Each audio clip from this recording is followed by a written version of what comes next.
హైదరాబాద్ బోరబండలో పోలీసుల వేధింపులు తాళలేక ఒక మహిళ ఆత్మహత్య యత్నం చేసింది. వేధింపులు తట్టుకోలేక పోలీసుల ముందే ఉరేసుకునేందుకు మహిళ ప్రయత్నం చేసింది. అయితే బోరబండలో బెల్ట్ షాప్ నిర్వహిస్తోంది ఆ మహిళకు పోలీసుల నుంచి తరచుగా వేధింపులు వస్తుండేవి. పోలీసులపై ఏకంగా సిపికి ఫిర్యాదు చేసింది. దీంతో పాటుగా కోర్టులో కూడా కేసు వేసింది మహిళ. అయితే మాపైనే కేసు పెట్టిస్తావా అంటూ మహిళ ఇంటికి వెళ్లారు పోలీసులు. అక్రమ కేసులో ఇరికిస్తావంటూ మహిళకు బెదిరింపులు కూడా వారు బెదిరించడం జరిగింది. మహిళ ఆత్మహత్య చేసుకునేందుకు యత్నించడంతో మహిళ ఇంటి దగ్గర నుంచి పారిపోయారు పోలీసులు. సో అక్కడ మహిళ కొంత లిక్కర్ షాప్ నడిపిస్తూ ఉన్నట్టు తెలుస్తోంది. అయితే ఆవిడ కొంత బెల్ట్ షాప్ నడిపిస్తున్న నేపథ్యంలో పోలీసులు తరచుగా అక్కడికి వచ్చి తనని వేధించేవారు. సో ఈ వేధింపులు తాళలేక మహిళ ఏకంగా కోర్టులో కేసు వేసింది. సిపి కూడా ఫిర్యాదు చేసింది. సో తమపైన అక్రమ కేసులు వేస్తావా అంటూ పోలీసులు డెఫినెట్గా అక్కడికి వచ్చి ఆ మహిళని బెదిరింపులకు కూడా గురి చేశారు. తప్పుడు అక్రమ కేసులు వేసి నిన్ను జైలు జీవితం గడిపే రకంగా చేస్తామంటూ బెదిరించారు కూడా. సో ఈ నేపథ్యంలో ఏం చేయాలో తోచక ఆ మహిళ ఉరివేసుకొని మరణించేందుకు ప్రయత్నం చేసింది. పోలీసుల సమక్షంలోనే వెంటనే అక్కడి నుంచి పోలీసులు పారిపోయారు.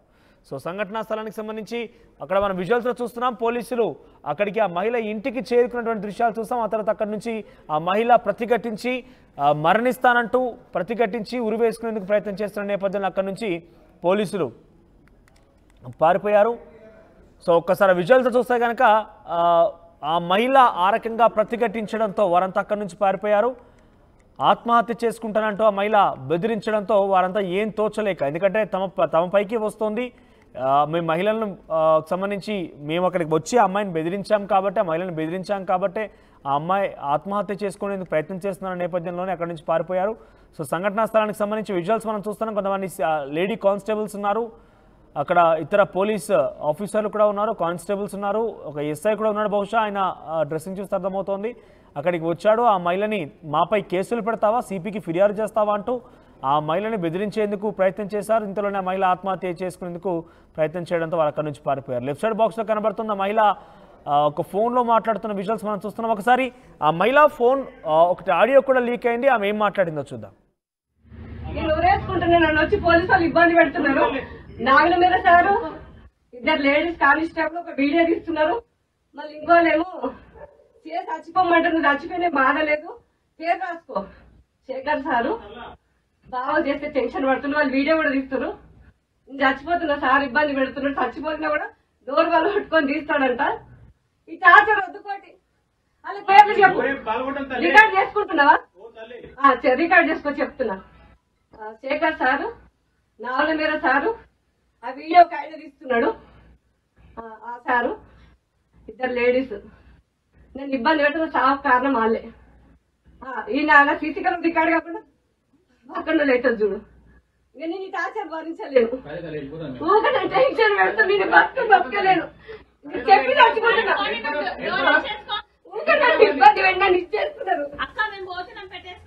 పోలీసులు తనని ఇబ్బందులు పెడుతున్నారు, వేధిస్తున్నారంటూ మహిళ వాపోతోంది. ఫోన్లో ఎవరితోనూ మాట్లాడుతూ ఆవిడ ఒక వీడియో బయటకు విడుదల చేసింది. మొత్తం మీద పోలీసు అక్కడికి వెళ్ళి మాపైనే కేసులు పెడతావా, సిపికి ఫిర్యాదు చేస్తామని మరోసారి బెదిరించడంతో నీపై అక్రమ కేసులు పెట్టి నేను జైల్లో వేస్తామంటూ కూడా పోలీసులు బెదిరించారు. ఈ బెదిరింపులు తాళలేక ఆత్మహత్య యత్నానికి ప్రయత్నం చేసింది ఆవిడ. ఒకసారి ప్రతినిధి పెట్రిషియా దగ్గరికి వెళ్దాం. ఎస్ పెట్రిషియా, సో పోలీసులు ఎందుకు వేధించారు ఆవిడని? ఆవిడ బెల్ట్ షాప్ నడిపిస్తున్నట్టుగా తెలుస్తోంది. ఏదైనా కనుక తప్పు జరిగి ఉంటే వెంటనే ఆ మహిళని శిక్షించాల్సి ఉంటుంది, లేదంటే కేసులు వేయాల్సి ఉంటుంది. కానీ ఇబ్బందులు పెట్టడం, పదే ఇంటికి వచ్చి ఆ మహిళపై కొంత వేధింపులకు పాల్పడడం అనేది కొంత ఇబ్బందికరం కనబడుతోంది. ఇంతకీ ఏం జరిగింది? ఎస్, పరువు తీస్తున్న కాకిలో అని చెప్పొచ్చు. హైదరాబాద్ బోరబండలో ఉన్న మహిళని పోలీసులు వేధింపులు చేస్తున్నారు. వేధింపులు తట్టుకోలేక పోలీసుల ముందే ఉరేసుకుందామని మహిళ ప్రయత్నించడం అయితే జరిగింది. ఎవరైతే బెల్ట్ షాప్ నడిపిస్తున్న మహిళ ఉందో ఆ మహిళని పోలీసులు బెదిరిస్తున్నారు, చాలా హరాస్మెంట్ చేస్తున్నారు. సిపికి కూడా చాలాసార్లు అనేకసార్లు చెప్పింది, మాపైనే కేసు పెడతావా, సిపికి చెప్తావా అంటూ మహిళ ఇంటికి వెళ్ళి రచ్చ చేసిన పోలీసులు అక్రమ కేసుల్లో ఇరికిస్తాం నిన్ను, నేను ఎప్పటికీ ఎప్పటికీ నువ్వు జైల్లో నుంచి బయటికి రానికుండా చెయ్యమని. మహిళ మాత్రం ఆత్మహత్య చేసుకోవడానికి ప్రయత్నం చేసింది. వెంటనే పోలీసులు, లేడీ పోలీసులు కానీ పోలీసులు అక్కడి నుంచి వెళ్ళిపోయారు. ఎవ్రీ టైం ఎక్కడైతే మామూలు తీసుకోవడానికి పోలీసులు వస్తూ ఉంటారు. నేను బెల్ట్ షాప్ నడిపిస్తున్నాను కాబట్టి నెల రోజుకి ఏదైతే మంత్లీ వచ్చే మామూలు నెలకైంది, నెలకి తర్వాత వీక్లీ అయింది. నేను మామూలు ఇస్తూ పోతున్నాను, వాళ్ళు తీసుకుంటూ ఉన్నారు, నాకు చిన్న పిల్లలు ఉన్నారు, ఇక నేను మామూలు ఇవ్వలేను అని చెప్పిన తర్వాత నన్ను వేధింపులకి గురి చేశారు. దానివల్ల నేను ఆత్మహత్య చేసుకుంటున్నాను, మీ పేర్లు రాసి మరి నేను చనిపోతాను అంటున్నారు. కాకిలు సిగ్గుపడేలాగా ఇటీవల కాలంలో పోలీసులు చేస్తున్నారు. తెలంగాణ పోలీసులు అంటేనే డిసిప్లిన్.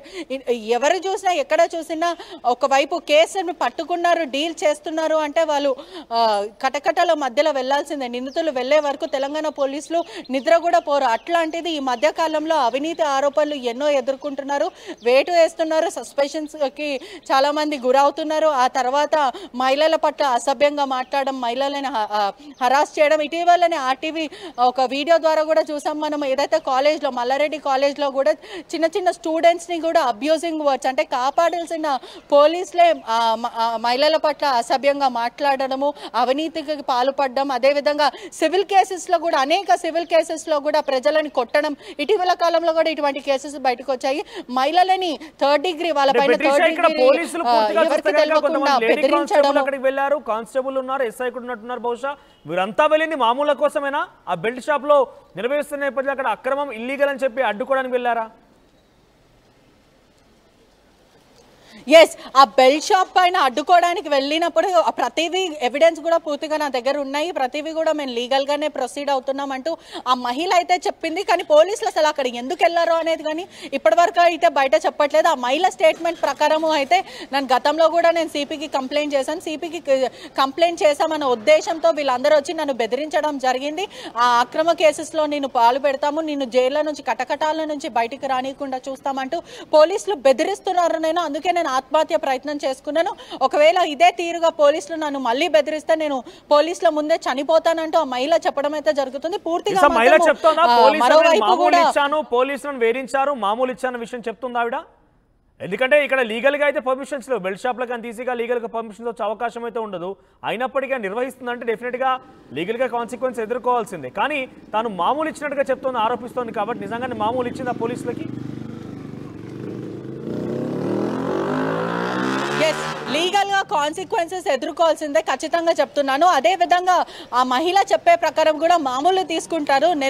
ఏదైతే మంత్లీ రావాల్సిన వాళ్ళు నెలకే వస్తున్నారు, అంటే వారం రోజులకు వస్తున్నారు, వారం రోజులకి రావాల్సిన వాళ్ళు వీక్లీ వస్తున్నారు. నాకు ఇబ్బంది అవుతుంది, నాకు పిల్లలు ఉన్నారు, మామూలు తీసుకుంటూనే ఉన్నారు, మామూలు ఇవ్వనందుకు వాళ్ళు నన్ను భయప్రాంతులకి గురి చేస్తున్నారు అంటే ఆ మహిళ పూర్తిగా అయితే చెప్పడం జరుగుతుంది. హైయర్ ఆఫీసర్స్ వరకు కూడా నేను తీసుకెళ్తాను అంటున్నారు. ప్రోత్సహిస్తున్నారో వాళ్ళకి సంబంధించిన డీటెయిల్స్ ఏమైనా చెప్తుందా మహిళ? ఆ మహిళ దాంట్లో పేరు కూడా అనౌన్స్ చేస్తుంది, కానీ పూర్తిగా కూడా మనకి ఇంకా సమాచారం రానుంది. ఆ మహిళ స్టేట్మెంట్ ప్రకారం కూడా మీడియా కవర్ చేసిన సిచ్యువేషన్ బట్టి కూడా పూర్తిగా మనం చెప్పగలితే అయితే మహిళని మాత్రం చాలా ఇబ్బందులు పాలు చేస్తున్నారు, బెదిరిస్తున్నారు, హరాస్ చేస్తున్నారు, అసభ్యంగా మాట్లాడుతున్నారు అని చెప్పి ఆ మహిళ చెప్తుంది. కానీ పోలీసుల మధ్య చాలా సిగ్గుచేటు అని చెప్పొచ్చు. ఇటీవల కాలంలో చాలా జరుగుతున్నాయి, సస్పెన్షన్స్ జరుగుతున్నాయి, ఎన్నో అంటే అసభ్యంగా పోలీసులు మాట్లాడుతున్నారు, ప్రవర్తిస్తున్నారు. బ్రోకర్ కేసెస్లో, మధురానగర్ బ్రోకర్ కేసెస్లో కూడా పోలీసులు ఇన్వాల్వ్ అయ్యి ఇటువంటి అసభ్యకరమైన సిచ్యువేషన్స్లో వాళ్ళ హస్తం ఉంటుంది. చాలా సిగ్గుచేటు పని. అంటే తెలంగాణ పోలీసులు అంటే ఎంతో గౌరవంగా ఉన్న మీడియానే కానీ పూర్తిగా కూడా గౌరవంగా ఉండి అలాంటిగా రెస్పెక్ట్ఫుల్గా చూస్తాం. కానీ ఇటీవల కాలంలో కాపాడాల్సిన పోలీసులే రక్షణ ఇవ్వాల్సిన ఆ నాలుగో సింహం అని చెప్తూ ఉంటాం మనం. వాళ్ళే ఇటువంటి పాలు చేస్తూ ఉంటే ప్రజలు ఎక్కడ పోవాలి, సామాన్య ప్రజలు ఎటు పోవాలంటే సోషల్ మీడియాలో కూడా పూర్తిగా వైరల్ అవుతుంది. ట్రిషా, ఇప్పుడు మహిళా పరిస్థితి ఏ రకంగా ఉంది? ఆత్మహత్య యత్నం చేసినట్టు తెలుస్తోంది. ఆ మహిళ అంత సేఫ్గా ఉందా ఇప్పుడు? ఎస్, మనకున్న సమాచారం మేరకు మాత్రం తన హాస్పిటల్కి తీసుకెళ్లారు, అంటే కొంచెం గాయాలయ్యాయి ప్రయత్నించినప్పుడు అని చెప్పారు. అదేవిధంగా హయ్యర్ ఆఫీషియల్స్ కూడా దీని గురించి టేకప్ చేస్తామనే ఒక సమాచారం వస్తుంది. అంటే సిపి నోటీస్ వరకు వెళ్ళింది కాబట్టి ఇంకా హయ్యర్ ఆఫీషియల్స్ ఎవరైనా ఈ కేసుని డీల్ చేస్తారా లేకపోతే దీన్ని దర్యాప్తు చేస్తారా అంటే ఇన్వెస్టిగేషన్ అసలు నిజం ఏంటి అని తెలుసుకునే ప్రయత్నం చేసే అవకాశాలు ఉన్నాయనుకుంటూ మనకు సమాచారం అయితే వస్తుంది. Thank you Trisha. సో ఈ ఘటన హైదరాబాద్ బోరబండలో జరిగింది. బోరబండలో ఒక మహిళ బెల్ట్ షాప్ నిర్వహణ చేస్తోంది. అయితే బెల్ట్ షాప్ అనేది డెఫినెట్గా అది ఇల్లీగల్కి కిందనే వస్తుంది, ఎటువంటి పర్మిషన్స్ కూడా ఉండవు. అయితే పోలీసు అక్కడికి వచ్చి మామూలు తీసుకుంటూ ఉండేవారు. నేను నెల మామూలు ఇస్తుండేదాన్ని, కానీ మరింతగా ఇవ్వాలి అన్నట్టుగా పోలీసులు తనని వేధించారన్నట్టుగా మహిళ ఆరోపిస్తోంది. వేధింపులు తాళలేకనే సిపి దగ్గరికి వెళ్ళింది, సిపికి ఫిర్యాదు చేసిన తర్వాత కోర్టు కూడా వెళ్ళి కోర్టులో కూడా కేసు వేసింది.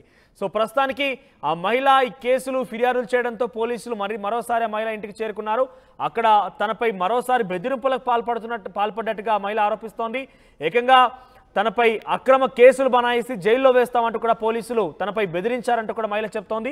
ఈ నేపథ్యంలోనే ఇక వేధింపులు తాళలే, నేను మీకు ఎన్ని ఇచ్చి ఉన్నానని డబ్బులు కూడా ఆ మహిళ మాట్లాడుతూ వస్తూ కొన్ని పేర్లు కూడా చెప్పింది. ఆ పేర్లు చెప్పిన తర్వాత వీరు నన్ను వేధిస్తున్నారు కాబట్టి నేను చనిపోతున్నానట్టుగా ఆత్మహత్య యత్నానికి ప్రయత్నం చేసింది, ఆత్మహత్య చేసుకునేందుకు ప్రయత్నం చేసింది. కొన్ని గాయాలేవైనాయట, మరి ఏం చేసుకుంది ఏం విషయం మీద తాత్కాలికంగా ఇప్పటివరకు అయితే ఏం తెలియరాలేదు. కానీ మొత్తం మీద ఆత్మహత్య చేసుకుని ప్రస్తుతం తను సేఫ్గానే ఉంది, హాస్పిటల్లో చికిత్స పొందుతున్నట్టుగా ప్రతినిధి పెట్రీష్ చెప్తున్నట్టు తెలుస్తోంది. ఒకసారి మరొకసారి ఆ మహిళ మాట్లాడేటువంటి ఆడియో విందాం, దాంట్లో కొన్ని పేర్లు కూడా చెప్తోంది. మరి నిజానికి పోలీసులు ఇటువంటి అక్రమాలని ఇల్లీగల్ యాక్టివిటీస్ని మట్టుబెట్టాల్సిన పోలీసులే మామూళ్లకు తెరలేపి ఏకంగా మీరు చూస్తే కనుక ఒకరిద్దరేం కాదు, అక్కడ ఇద్దరు లేడీ కానిస్టేబుల్ ఉన్నారు, ఇతర కానిస్టేబుల్ ఉన్నారు, ఎస్ఐ వచ్చారు, ఇంతమంది సిబ్బంది, ఒక పోలీస్ స్టేషన్కి సంబంధించి సగం మంది సిబ్బంది అక్కడే ఉండి ఆ మహిళ దగ్గరికి అక్కడ ఇల్లీగల్ యాక్టివిటీస్ని కంట్రోల్ చేయడానికి వచ్చారా, లేకుంటే ఆవిడ ఆరోపిస్తున్న విధంగా మామూల కోసం వచ్చారు? ఒకవేళ మామూలుగా కనుక నిజంగానే ఆ మహిళ ఇచ్చి ఉంటే కనుక, ఆ మహిళ నిరూపించగలిగితే కనుక డెఫినెట్గా వారిపై వేటు పడే అవకాశం ఉంటుంది. వేటే కాదు, వారి ఈ యొక్క విషయం పట్ల పూర్తిగా పోలీస్ వ్యవస్థకే మచ్చ తీసుకొచ్చే అవకాశం కూడా ఉంటుంది. ఒకసారి మహిళ మాట్లాడిన మాటలు మరోసారి విందాం, ఎందుకంటే కొన్ని పేర్లు కూడా చెప్తున్న మహిళ. నేను ఊరేసుకుంటున్నా, నన్ను వచ్చి పోలీసు వాళ్ళు ఇబ్బంది పెడుతున్నారు. నాగుల మీద సారు, ఇద్దరు లేడీస్ కానిస్టేబుల్ ఒక వీడియో తీస్తున్నారు. మళ్ళీ ఇంకోలేమో చేసి చచ్చిపోమంటే నువ్వు చచ్చిపోయినా బాధ లేదు, పేరు రాసుకో శేఖర్ సారు బాగా చేస్తే టెన్షన్ పడుతున్నారు. వాళ్ళు వీడియో కూడా తీస్తున్నారు. నేను చచ్చిపోతున్నా సార్ ఇబ్బంది పెడుతున్నాడు, చచ్చిపోతున్నా కూడా డోర్ వాళ్ళు పట్టుకొని తీస్తాడంట. ఈ టార్చర్ వద్దుకోటి వాళ్ళ పేర్లు చెప్పు, రికార్డ్ చేసుకుంటున్నావా? రికార్డ్ చేసుకో చెప్తున్నా. శేఖర్ సారు, నావల మీద సారు, ఆ వీడియో ఒక ఆయన తీస్తున్నాడు, ఆ సారు, ఇద్దరు లేడీస్. నేను ఇబ్బంది పెడుతున్న సాఫ్ కారణం వాళ్ళే. ఈ నా సీసీ కెమెరా రికార్డ్ కాకుండా